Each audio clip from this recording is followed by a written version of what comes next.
And we are blessed again to have a fellow traveler, her and Lori and Ron.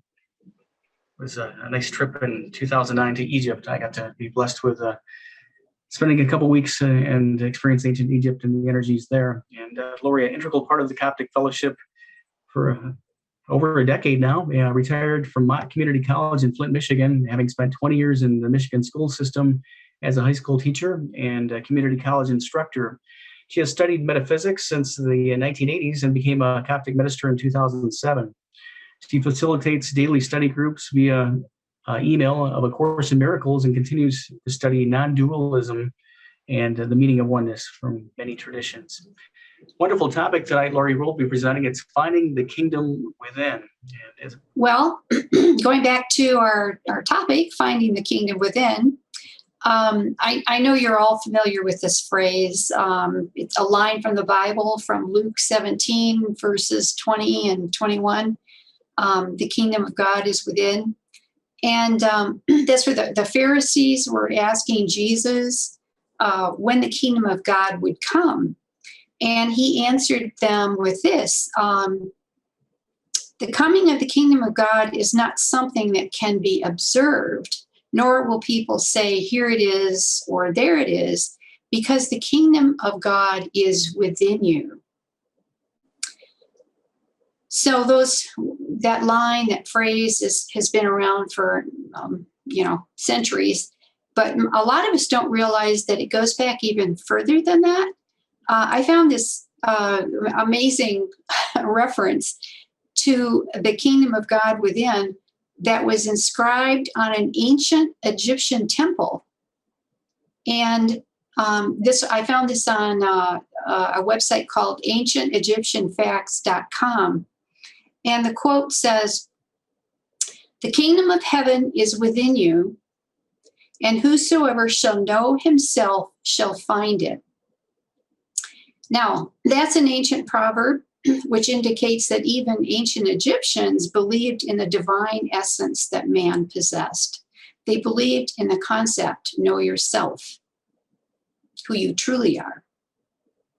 So both in this ancient proverb and also in the words of Jesus, we are told that the kingdom of God or heaven is within, and that when we know ourselves, we shall find it. And so then we might ask ourselves, well, how do we know ourselves?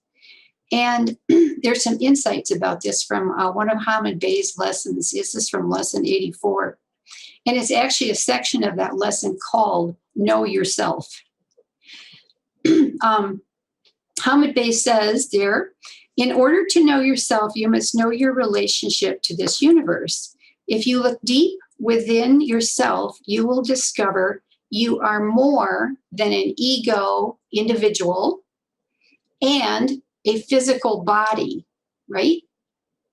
And when you go deep within your secret inner self, you will discover the spiritual unification and the spiritual magnetic relationship you have with others.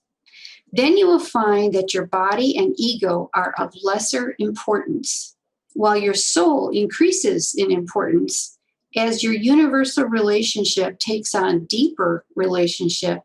You will gain more cognition of your spiritual self. So first that, and then I'd like to also say that the phrase kingdom of heaven, Hamid Bey mentions this phrase many, many times throughout the lessons. And this next one is from lesson 85. And he says here, Jesus said, "Get ye first the kingdom of heaven and its right usefulness, and all other things shall be added unto you." So why did he insist on getting the kingdom of heaven and its right usefulness first? Because the power within us is the gauge of how much work we can do.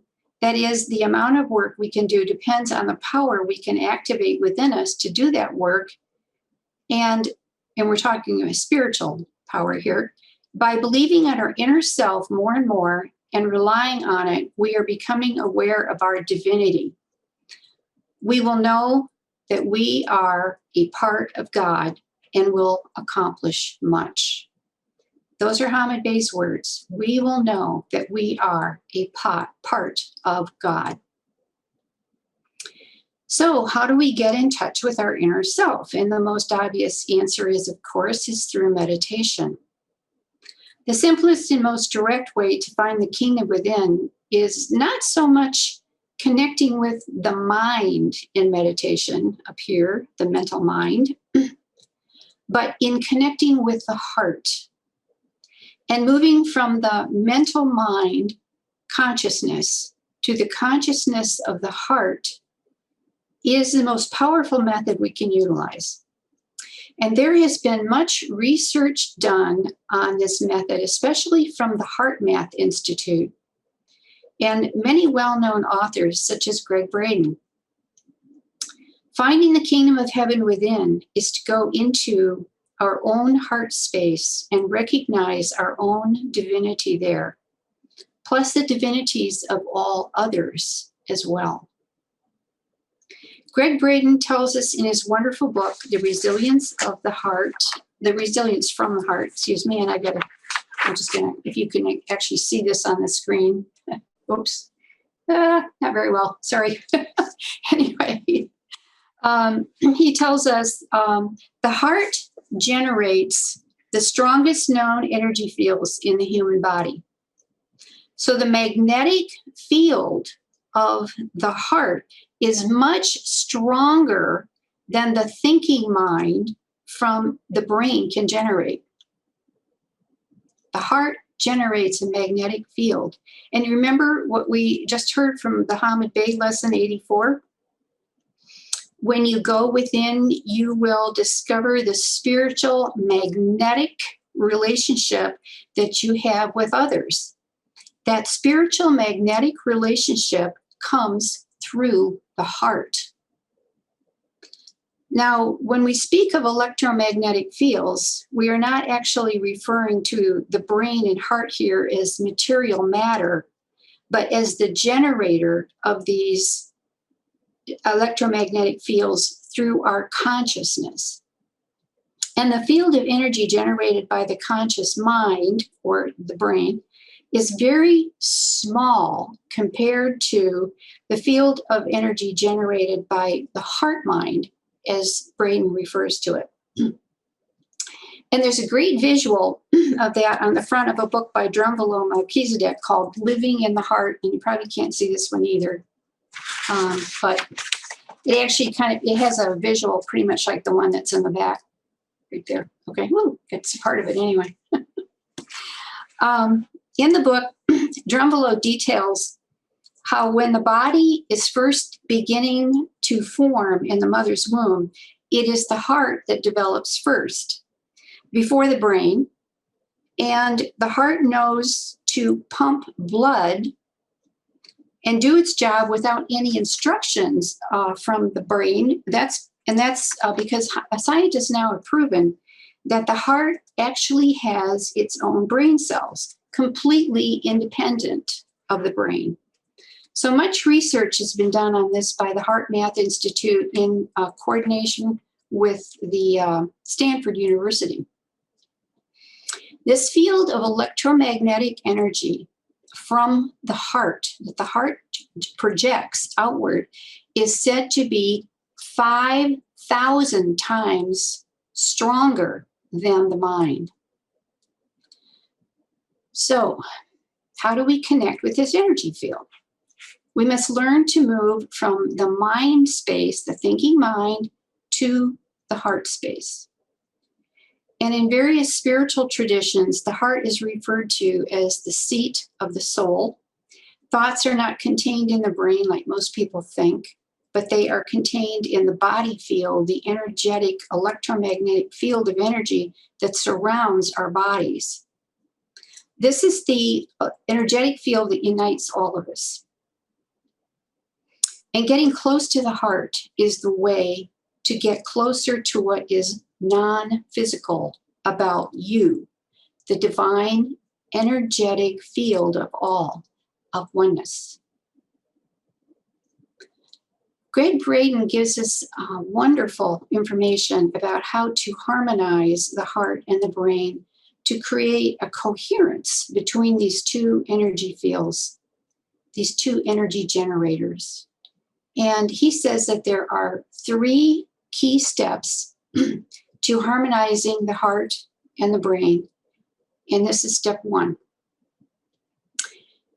Shift your energy from the thinking mind to the heart by gently touching your heart with your hand or even just a finger, whatever you are comfortable with.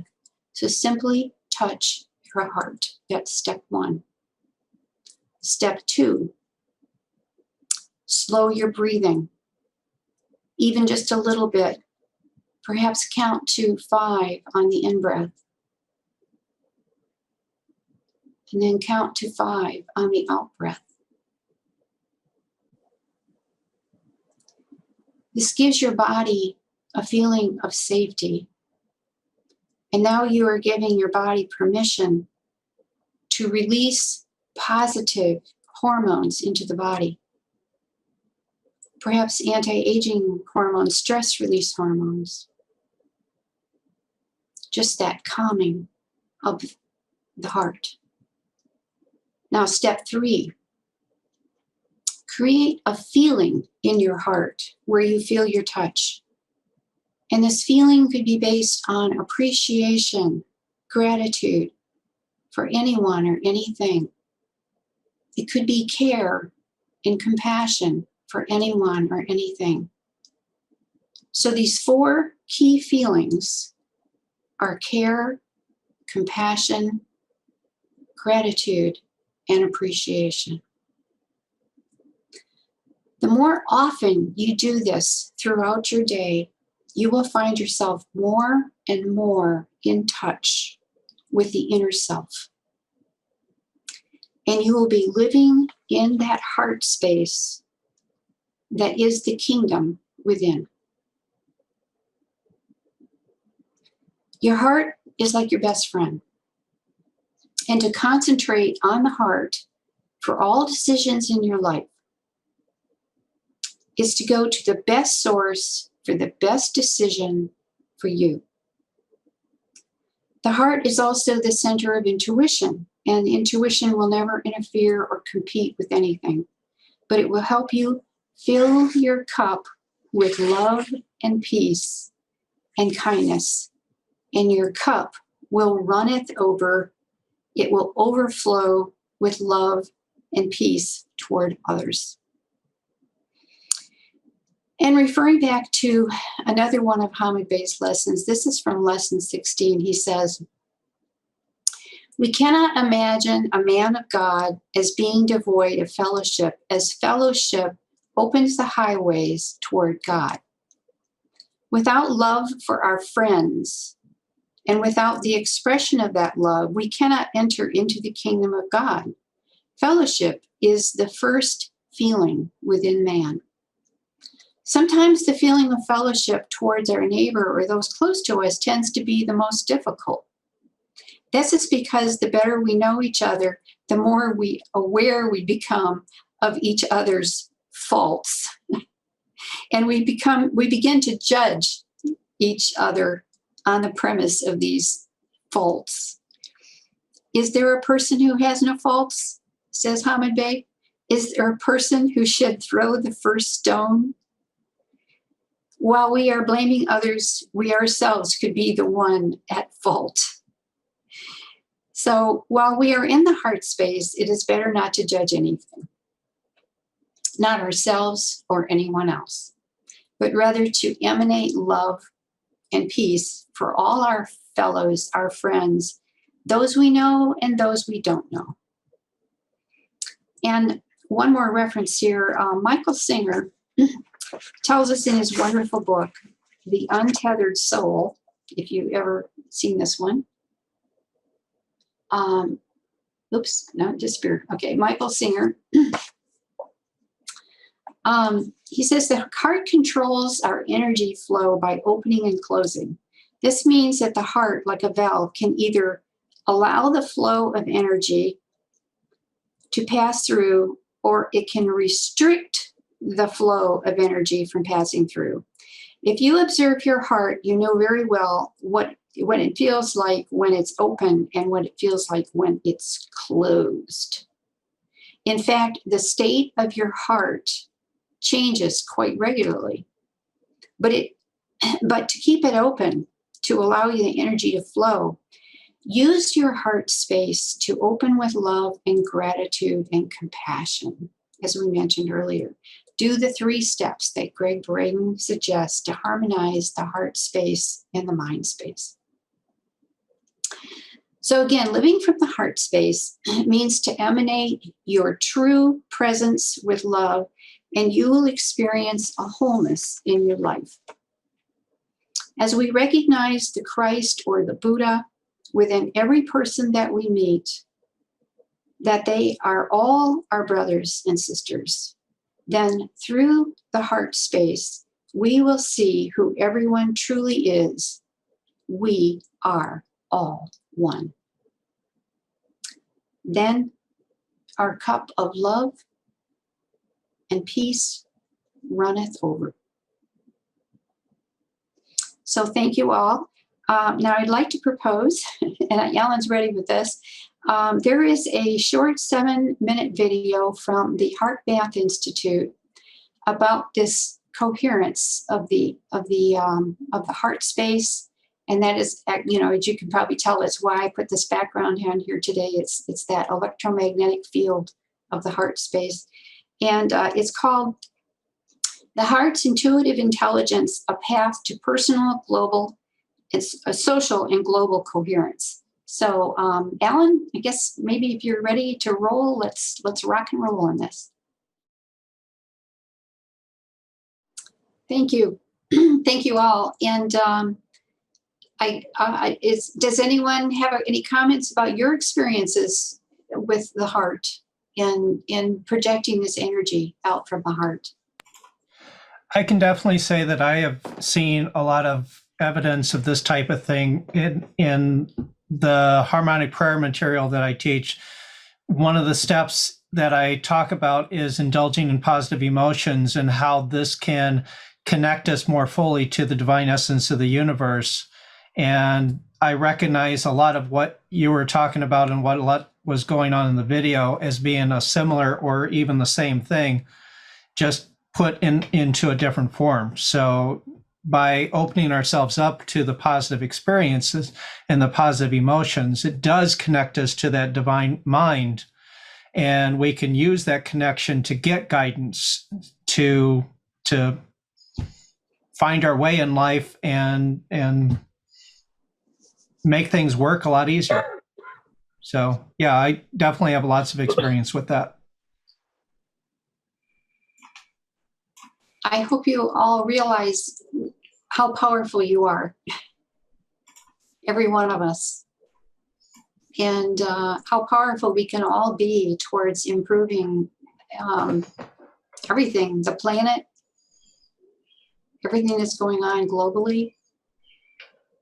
It's all coming from the heart, and that we all can project this. It really comes to mind when we have the annual prayer for peace on New Year's Eve morning that John has done for years, and Michael Joyner's years, and I've been a part of it years past too. But a lot of those global meditations, it's kind of tying into what you talked about tonight too, the meshing of the energies from the heart space. It seems like there's more and more of these group meditations going on around the globe. I think that there has been, hasn't there? From what I see on different podcasts and things that are out there from that have been coming across recently. Wouldn't it be nice if we somehow could get every country involved in a global meditation for peace on a certain day? You know, like we had Hands Across America. That was fun to take part in that. And we need more initiatives like that, I think, to really build on world peace. Yeah, there's at least a couple different organizations that have a different World Day of Prayer. I know Unity has one. There's a couple others that I can't remember their names right now, but yeah, there's a couple that are working along that line, but there can always be more. Sure. And Alan, do you know if they try to reach out to different countries or is it just within the United States? Well, I know Unity is worldwide. I mean, Diane had something that she was going to say, I think might be related to that. Well, the World Day of Prayer is coming up. I think it's the second Wednesday in September. The theme is all is well with my soul, and they're starting to promote that, so I can forward that stuff to you all. I don't exactly know what they've got lined up myself, but I have been getting a few Good dings and they have done a mailer. But I wanted to say that I just really am very happy with all the references you made, Lori, these are the things that I keep drumming into my head, this heart math stuff, the torus formation of energy, the electromagnetic fields, the work of Greg Braden, the Heart Math Institute. These are just all new frontiers that are so outside of our usual way of thinking. I think it's hard to really grasp it and really use it. And I think you presented it very clearly. And I really value this information. Yes. Laura, you did an absolutely wonderful job. I like to sometimes make something this wonderful very simple, and many times in our life we can say this to ourselves: accentuate the positive, eliminate the negative.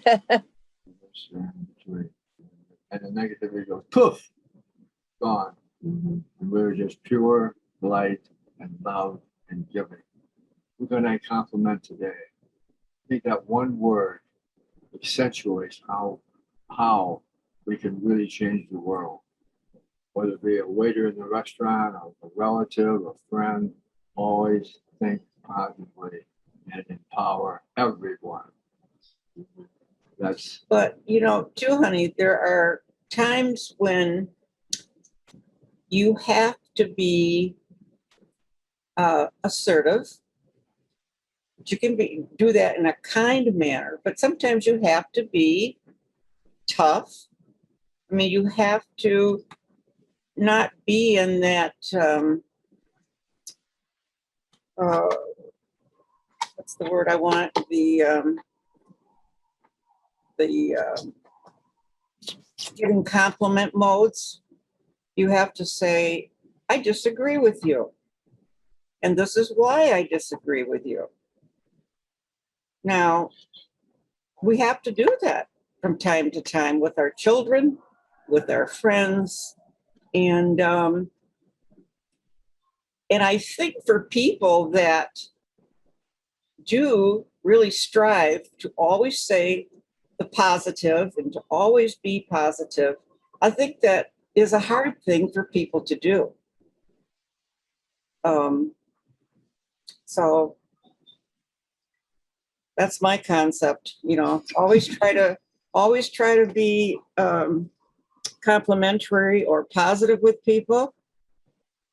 But there are times when you have to do business. I think that it's definitely possible to do both at the same time. The type of situation that you're just referring to, where you need to let someone know that they could do better. I mean, that could definitely be done in a very positive way. It's like, I really like how you do this. I really like how you do that. And I bet that if you did this just a little bit different, you would find so many wonderful benefits. Mm-hmm. And there's a way of suggesting an improvement while still being positive. Mm-hmm. I agree. Make sure it's all coming from the heart space. Yep. Yeah. Yep. I can see that. Yeah. It's hard to get angry or to be really assertive when you're coming from your heart space. You know, if you always try to come from here, yeah. When you're angry or fearful, that's when you're shutting down the heart. To open it, you have to be, again, in appreciation, in gratitude, in care, in compassion. Those are the feelings that open the heart space. Mm-hmm. But isn't it hard sometimes to be in that frame of mind when it's not happening? I don't know. I don't run into stuff like that, I guess. Okay. Whatever The it is thing you're that I- talking about. Yeah, the thing that I've noticed is that the more that we take time to get into that heart space, as you're calling it, and the more we let that positive energy flow through us, the more the world around us changes to resonate with that, and the less often we run into situations that would pull us away from it. Mm. So it's kind of like if you've been out walking in the mud, yeah, you're going to have muddy feet for a little while, but if you walk through clean water for a while, the mud will disappear. And the same thing with your thoughts and your feelings is that if you do engage in activities with negative people, you're going to get some of that negativity on you for a while. But if you focus on generating and spending time with more positive people, the more time you spend in that space, the less likely you are to slip back into those other patterns. Mm-hmm. And what you give, you receive. So if you are giving love from the heart space, that's what you're going to be getting back. You're going to find your life more positive all the way around. And those other things that you're talking about, just those negative things, they just don't seem to happen anymore. I was up north with some friends this weekend, and we had a conversation about surrounding yourself with balcony people rather than basement people. Not everybody's ready to climb out of the basement, but you can still send them love and not spend time with them. Mm-hmm. And surround yourself with balcony people. Yeah, that's a good point. Yeah, Jen just pointed out to me that you two are in your basement. That has no reflection on your outlook. You know, I never thought of that when you said it. Good observance, James. She's laying that on me, but I think she came up with that herself. Yeah. Well, next week we'll come to you from our third floor. Well, I think their basement is what some other people would dream of as their balcony. Yes, indeed. It is. Lovely home. It's a messy basement. I'm emanating love now. Does anybody out there feel inclined and love the Davises enough to come over and help us clean our basement? Got to see what's behind the green screen. That's pretty funny. Yeah. That's a funny one. Yeah.